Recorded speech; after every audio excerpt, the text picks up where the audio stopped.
मैं जा रहा हूँ, हो सके तो माफ़ कर देना, पर मेरे पास इसके अलावा कोई भी रास्ता नहीं था। तुम अगर ये चिट्ठी पढ़ रहे हो तो ज़रूर मेरे लिए कोई ख़ास होगे, किसी वक्त ज़िंदगी में मेरे बहुत पास होगे। अगर ख़ास होगे तो ये भी हो सकता है कि अब फिर कभी मुझे याद करो, सितारों में मुझे ढूंढो, आसमां से बात करो।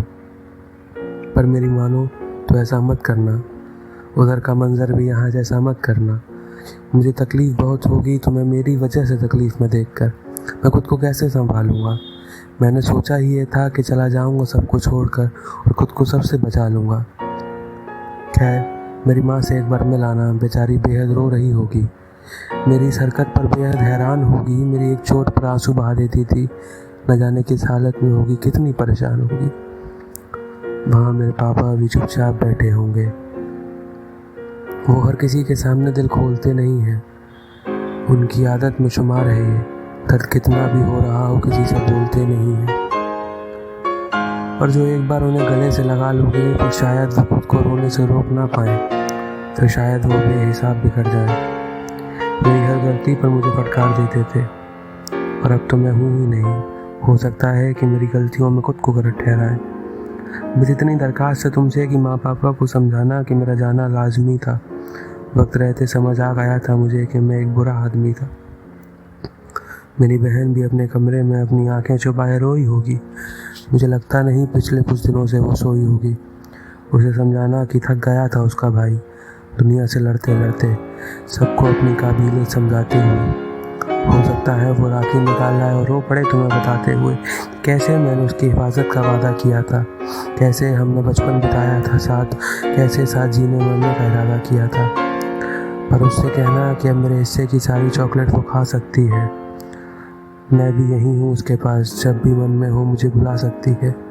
ज़िद्दी है थोड़ी, हो सकता है माने नहीं, पर उसे गोद में सर रख के सुला देना, या फिर मेरा तकिया उसके सर के नीचे लगा देना। उस रोज़ मेरा यार भी मुझसे बेहद खफा होगा। उसने वादा जो किया था मेरे साथ, हर दर्द में, हर तकलीफ में, हर दफ़ा होगा। वो बेचारा तो टूट गया होगा, बहुत सुनसान होगा। उसे क्या ही पता था किसी रोज़ उसका इतना बड़ा नुकसान होगा। वो बस इसी उलझन में खुद को कोसेगा कि वो मेरी तकलीफ़ क्यों नहीं बांट सका। इतना तो बस चलता था ना उसका, मेरी इस हरकत पर मुझे क्यों नहीं डांट सका। पर उसे मेरी तरफ से ज़ोर से गले लगा लेना और उससे कहना कि तेरा यार हार गया था भागते भागते, जैसे वो स्कूल में थक कर हार जाता था, बिल्कुल वैसे ही। उसकी आदत में ही था जल्दी हार मान जाना। कहना कि उसे गम है आखिरी अलविदा ना कहने का, ये मुकद्दर ही था सारे घाव अकेले सहने का। उसे बोलना कि अब मेरे घर जाना बंद ना करे, मेरी माँ उसका इंतज़ार करती है। जितना वो मुझसे प्यार करती थी उतना ही वो उससे प्यार करती है। शायद उसके जाने से उसके मन का बोझ हल्का हो जाए, शायद फिर उन्हें मेरी कम याद आए। और आखिरी में तुम एक बार उससे मिलना जिससे कभी मिलने की ख्वाहिश मैं रखता था। वो बेचारी न जाने किस हालत में होगी, अब कुछ दिन से शायद ज़्यादा याद करे मुझे। मुझे पता है कि उसके दिल में मेरे लिए जज्बात अभी भी जिंदा हैं। जो नाकामियाँ थी हमारे रिश्ते में उसके लिए हम दोनों ही शर्मिंदा हैं। फिर भी उससे कहना, खैर कुछ मत कहना। उसे बस मेरी तस्वीर दे देना, अगर जो उसके पास ना हो तो।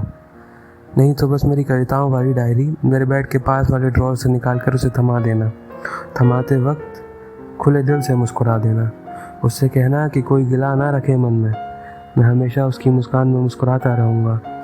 जिंदा हूँ मैं डायरी के हर पन्ने में, जब भी पन्ने टटोलेगी मैं मिलने आता रहूँगा। बसंत में ध्यान से सबसे ये कहना कि कुछ था जो मैं किसी से नहीं कह सकता था। हालात मुझे रोज़ मारते, मैं ऐसे ज़िंदा नहीं रह सकता था। अलविदा।